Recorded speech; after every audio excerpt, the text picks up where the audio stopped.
అట్లాగే గెలిపించిన వాళ్ళకు మనోళ్ళకు ఓడించే ప్రయత్నం చేసిన వాళ్ళకు కూడా పేరు పేరున అందరికీ నమస్కారం, అందరికీ ధన్యవాదాలు. ఎందుకంటే అల్ల కూడా ఉంటారు, ఇక మీకు తెలుసు, నేను చెప్పాల్సిన అవసరం లేదు.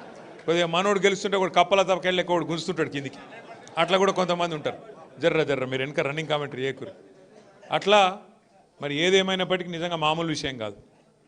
2 ఏళ్ళ గవర్నమెంట్ వచ్చి రైతు బంధు కేసీఆర్ పాలన పోయింది, రాబంధు కాంగ్రెస్ పాలన వచ్చింది. ఎట్లయిపోయింది రైతుల హాలత్? ఇలా ఆదిలాబాద్ రైతులను చూస్తే అర్థమవుతుంది. పంట కొనటోడు లేడు, కొంటే అందులో కట్టింగ్లు. సోయాకు కష్టమే ఉన్నది, పత్తికి కష్టమే ఉన్నది. పత్తి రైతు అయితే ఇలా చిత్తైపోయింది. ఈ రాష్ట్ర ప్రభుత్వంలో, ఈ రాష్ట్రం వచ్చినాక, ఈ ముఖ్యమంత్రి వచ్చినాక, కాంగ్రెస్ వచ్చినాక పత్తి రైతు చిత్తైపోయింది. సోయా రైతును అడిగేటోడు లేడు, దానికి మళ్ళీ కట్టింగ్లు. గతంలో 13 క్వింటాలు ఉంటాయి, ఇప్పుడు 7 క్వింటాలని కట్టింగ్లు. మొన్న అన్నవాళ్ళు పిలిస్తే, రామన్న గారు అనిల్ అన్న పిలిస్తే మన ఆదిలాబాద్ మార్కెట్కి వచ్చిన నేను, మీరందరూ కూడా చాలామంది వచ్చినారు. వచ్చినప్పుడు మనం చూసినాం రైతుల హాలత్. మనం వస్తున్నామంటే మార్కెట్ బంద్ పెట్టిరు. ఆ రోజు మీకు యాదకుండాలి, మార్కెటే బంద్ పెట్టిరు. సోమవారం వచ్చినాం అనుకుంటాం మేము, ఆ రోజు కూడా సోమవారం మార్కెట్ బంద్ పెట్టిరు. అందుకే అనిల్ అన్న ఏం చేసిండు తెలివిగా, ఆడ మార్కెట్ బంద్ పెడతారా మీరని చెప్పి ఆయనతో నేరేడుగొండలనే తీసుకుపోయాడు. సోయాబీన్ కొనుగోలు కేంద్రం ఉంటే ఆడికి గుంట పోయిండు, ఆడ చూపెట్టిండు. ఆడ రైతులతో మాట్లాడితే అక్కడ గదే కష్టం. అంటే ఇవాళ రాష్ట్రంలో పరిస్థితి ఏంది అంటే, రైతులు ఈ రైతు ఆ రైతు అని కాదు, మొత్తం రాష్ట్రంలోని రైతులందరూ ఇలా గుండెల నిండా మళ్ళొక్కసారి కేసీఆర్ గారిని గుర్తు చేసుకుంటా ఉన్నారు. కేసీఆర్ ఉన్నప్పుడు ఎంత బాగుండే రైతు పరిస్థితి, ఇలా ఎంత అధ్వానం అయింది అని యాద్ చేసుకుంటున్నారు. ఇది వాస్తవం, నేను చెప్పేది. మీరు ఊళ్ళల్లో మీరుంటారు, నాకంటే బాగా మీకే ఎరక. ఏమన్నా కోపమో తాపం ఉంటే మన మీద ఉన్నది. ఆడనో ఎన్నో కోపం ఉంటే మనం ఆడ కింది స్థాయిలో ఉండే నాయకుల మీద, నా మీద, మీ మీద ఉండొచ్చు, కానీ కేసీఆర్ మీద మాత్రం రాష్ట్రంలో ఏ రైతు కోపంగా లేడు అనే మాట వాస్తవం. ఎందుకంటే కేసీఆర్ గారు చేసినట్టు రైతులకు ఎవరైనాడు చేయలే. 24 గంటల కరెంట్ ఇచ్చిన నాయకుడు భారతదేశంలో ఉన్నారా? కేసీఆర్ తప్ప. రైతు బంధు అసలు ప్రోగ్రాం పెట్టినోడు భారతదేశంలో స్వతంత్రం వచ్చిన కేవలం ఉన్నారా?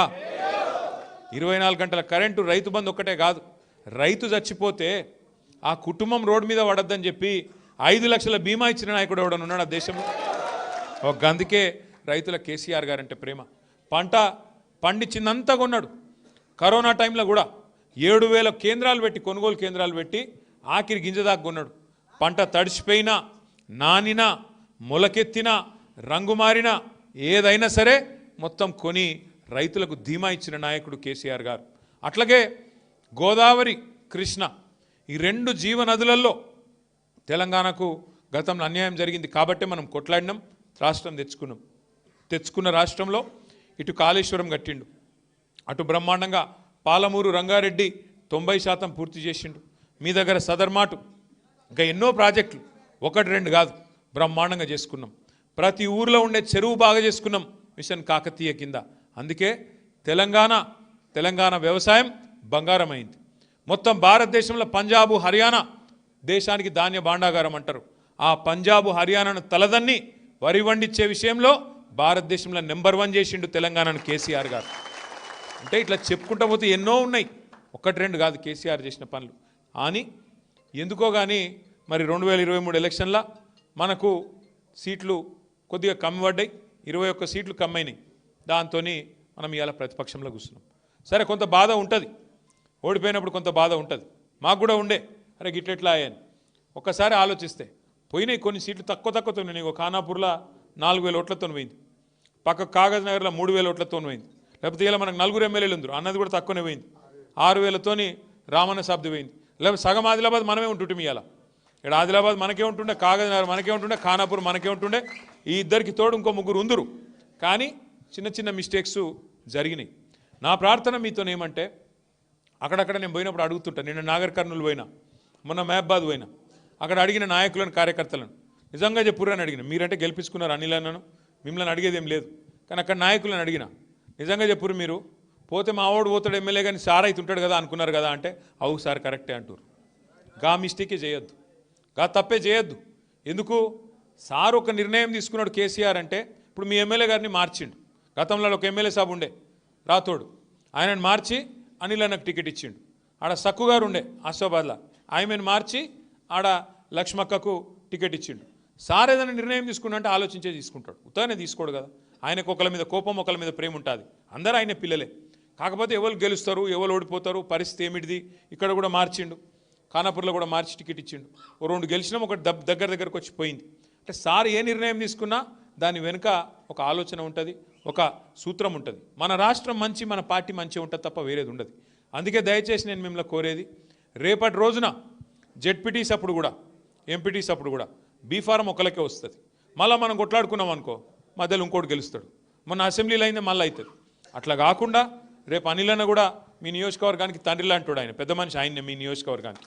కాబట్టి రేపు అనిల్ జాదవ్ గారు 10 మండలాల్లో జెడ్పీటీసీలు కానీ ఎంపీటీసీలు కానీ కారు గుర్తు మీద ఎవరు వచ్చినా ఆడ నిలబడ్డది కేసీఆర్ అనుకోవాలి, అనిల్ జాదవ్ అనుకోవాలి, గుద్ది ఇడిచిపెట్టాలి అంతే. ఇక మళ్ళీ మనం ఆలోచన చేయొద్దు, ఆయన ఇట్లనట, ఆయన కాలు వంకరనట, టింకరనట, అవన్నీ మాట్లాడద్దు. ఇక ఒకసారి కారు గుర్తు మీద గులాబీ కండువా వేసుకొని మన నాయకుడు మన సోదరుడు వచ్చిందంటే ఇగో ఈయననే కేసీఆర్ అనుకోవాలి, గట్టిగా పనిచేయాలి. అది గల్లీ ఎలక్షన్ అయినా ఢిల్లీ ఎలక్షన్ అయినా గట్లే ఉండాలి తప్ప ఇక మనం లెక్కలేదు. ఆ తప్పు జరిగింది, జరిగేయాలి. ఎవరు అవస్థ పడుతున్నాం? అందరికంటే ఎక్కువ అవస్థ పడుతున్నది మనం, గ్రామాల్లో ఉన్న మనం. కేసీఆర్ సార్ మంచిగా రెస్ట్ తీసుకుంటాడు, ఆయనకేమవుతుంది? ఏం కాదు, ఆయన అన్ని చూసిండు జీవితంలో.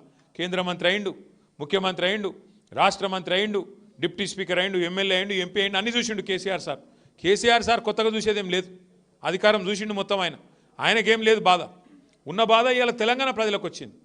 ఏమనుకున్నారు ప్రజలు కూడా? కేసీఆర్ సారే చెప్తుండు కదా 200 పెన్షన్ 2000 చేసిండు కదా, మనది ధనిక రాష్ట్రం అంటుండు కదా సారు, కాబట్టి నిజంగానే ఇల్లు కూడా ఇస్తారేమో, 2000 4000 చేస్తారేమో అనుకున్నారు. ముసలవ్వకు ముసలయ్యకి ఇద్దరికి ఇస్తామన్నారు. బీజేపీ ఎంపీ అడిగిండు ఒక ఆయన, ఏమని?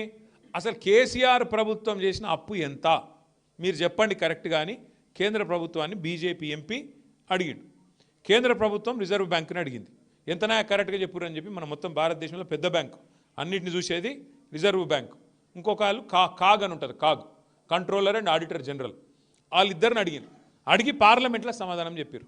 ఏం చెప్పారు ఎరికేనా? కేసీఆర్ ప్రభుత్వం వచ్చిన నాడు 2014లో రాష్ట్రం నెత్తి మీద ఉన్న అప్పు 72,000 కోట్లు. కేసీఆర్ దిగిపోయిన నాడు డిసెంబర్ 23లో దిగిపోయిన నాడు రాష్ట్రం నెత్తి మీద ఉన్న అప్పు 3,50,000